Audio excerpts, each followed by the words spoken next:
Good morning, South. Please stand for the Pledge of Allegiance with seniors Kaylee McDonald and Tyra Manning. I pledge allegiance to the flag of the United States of America and to the republic for which it stands, one nation, under God, indivisible, with liberty and justice for all.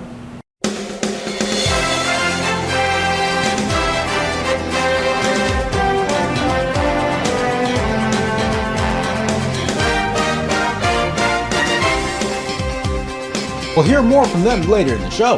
Good morning once again, and welcome to the Falcon Report for this Friday, the 19th of March, 2021, a day B2. I'm Aiden Andres. Around this time last month, a rising competition hosted by South's Character Action Team opened to all. The Random Kindness Competition searched for any acts of gratitude that went unnoticed in the community, and awarded the winners with prizes. The Falcon Report's Maya Alschuler-Pierce has the story. Started by the Occupational Honor Society and Character Action Team, South students participated in their very own National Random Acts of Kindness competition. Believing the overall morale of school to be low as a result of current situations, the two organizations decided to celebrate the individual acts of students. Through the English department, a survey was released, where every student was given the opportunity to fill out a form of what random acts of kindness they had received in their life.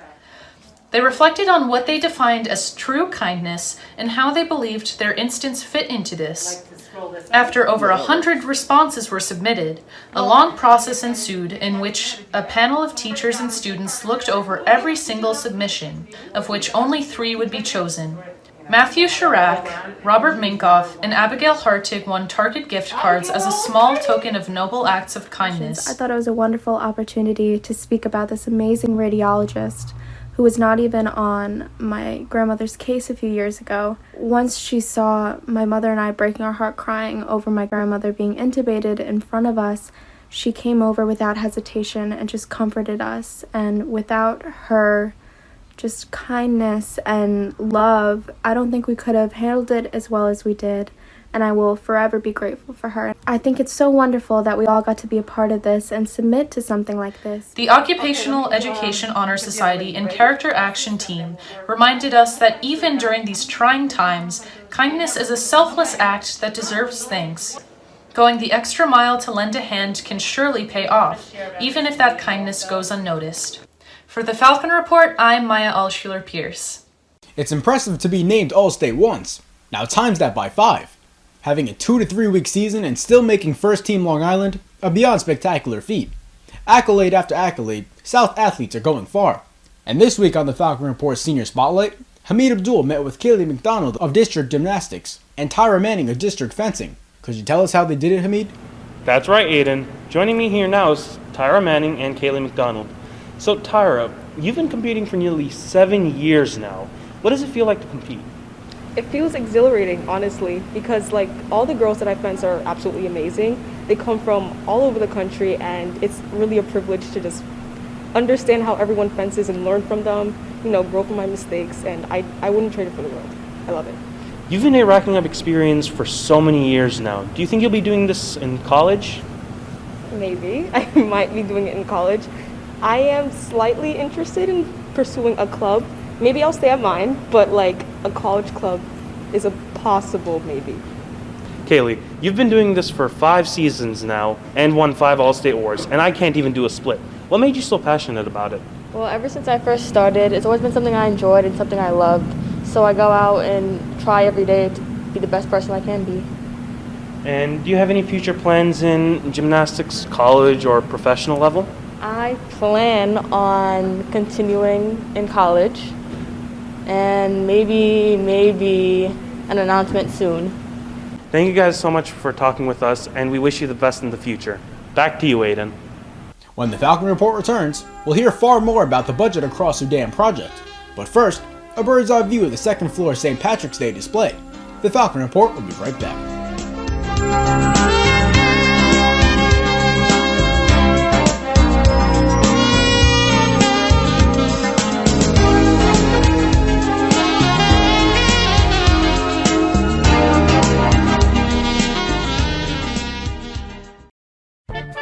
I milked a bantha. Good. 2 credits. Thank you. I helped a bunch of stormtroopers plant a tree. 0 credits. Leave. You don't need to see my credits. I don't need to. That ain't the honor society way.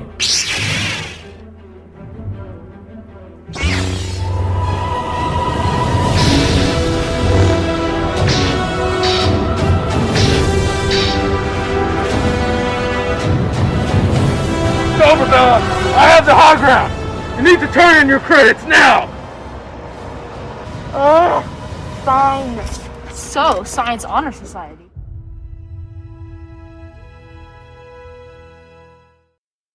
Congratulations, seniors! You just got yourself the whole school. Say goodbye to juniors and below who will be full online.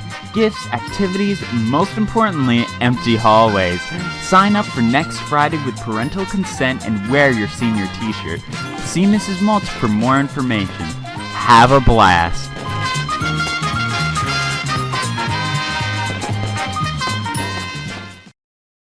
Pressing issues covered in the well-known narrative A Long Walk to Water was used in a joint project between 7th grade English and history classes. The Falcon Report's Luke Lopez takes our coverage from here. In coming up with ways to provide alleviation to people in need, student in Miss Catherine Kennedy's and Mr. Brian Case's classes followed the demanding path to budget across Sudan. After reading the riveting novel, A Long Walk to Water, a book that narrates the various problems people face in Sudan, students embarked on a journey in funding different relief plans. Each student received $100 billion and had 5 choices on where to funnel the money: vaccine distributions, medical care, education, water well drilling, and micro-lending. Students then wrote an essay discussing how much money will go into each category. Using this essay as a basis, students were then sorted into big groups in accordance with their funding categories. Within each group, compromises were made and discussions were held until a relief bill was created. And after each group created their bill, the class joined together, and through many debates, a new bill was created. Since making clean water could also affect the medical care, because if it's not clean, we would need medical care. So we put medical care pretty high up on the list. Today, the classes are joining together to submit their final bill to be approved executively by Miss Kennedy or vetoed, in which both classes must start over and create a new proposal. For the Falcon Report, I'm Luke Lopez. Time now to hear what historically unpredictable March weather has in store for us next. Let's ask the Falcon Report's Andrew Francis to predict. Andrew? I'm not sure where this week's weather came from, but safe to say the upcoming forecast gets right back to normal. Yesterday's flooding rains will leave the area leaving cloudy skies for the morning, which will clear in the afternoon. Only a quarter chance of residual showers and temperatures in the 40s. Tomorrow's weather will jump up to near 50, appropriate for the first day of spring, with plenty of sun to go around. We'll have a similar feel to Sunday, as temperatures still will break through the 50-degree barrier. As of now, we're looking forward to a predominantly 50-degree forecast next week. A lovely start to a booming few months ahead. Back to you, Aiden. An unstoppable force of the girls' volleyball team defended home court once again, topping the Indians of Sewanaka High School for their 3rd straight win. We'll bring in the Falcon Report sports producer Kibwe Bazdeo with far more on the girls' fierce run. Thanks, Aiden. The girls' volleyball team has been killing it this season. On Wednesday, the girls played against the Indians of Sewanaka High School. They came out the gate on fire as they won the first set. The girls did not take their foot off the gas as they continued their domination and completed a 3-0 sweep.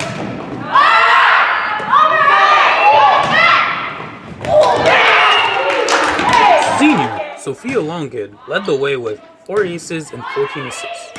Sophomore Alina Trzynski also had herself a game with 10 aces and 6 kills.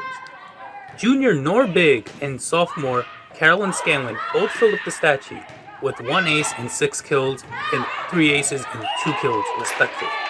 Another shutout victory for the girls, and that's sports.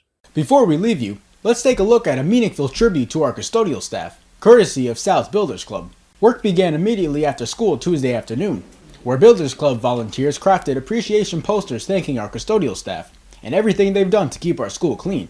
Safe to say, the custodians were in awe to see such heartfelt gratitude be displayed. That's all for this edition of the Falcon Report. From our entire staff, stay safe and have a great weekend, South.